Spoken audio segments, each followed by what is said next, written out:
আমার বাঁধাকপি কাটা হয়ে আছে মোটামুটি। বাঁধাকপির জন্য খানিকটা আলু কেটে নিয়েছি ছোটো ছোটো করে। তেল দেবো, খানিকটা সর্ষের তেল, তেজপাতা, সর্ষে, কেটে রাখা ক্যাপসিকাম, এগুলো ভালো করে ভাজবো।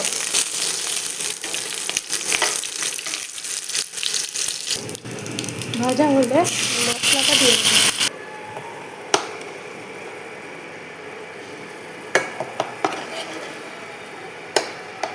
খানিকটা কষবো যতক্ষণে এর ভেতর থেকে পেঁয়াজ আদা রসুনের গন্ধটা বেরিয়ে যাচ্ছে।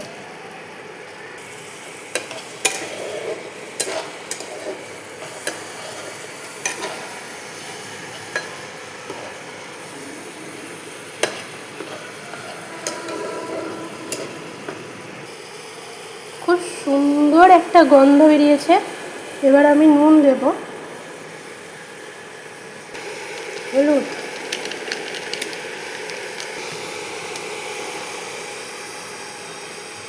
জিরে গুঁড়ো,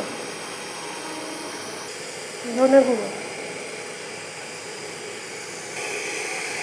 কাশ্মীরি লাল। এতে আমি সামান্য একটু জল দেব।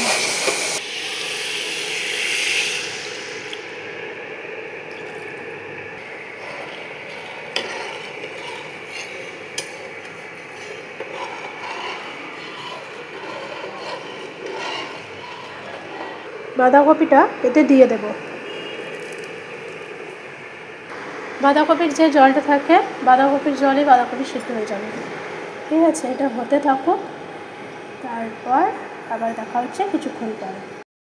এখানে গরম মশলা দিয়েছি, এবার নামানোর আগে একটু গরম মশলা দিয়ে দিয়েছি। একটু জলটা মরে এলে আমি নামিয়ে নেবো। কমপ্লিট হয়ে গেছে, বাঁধাকপি তরকারি রেডি।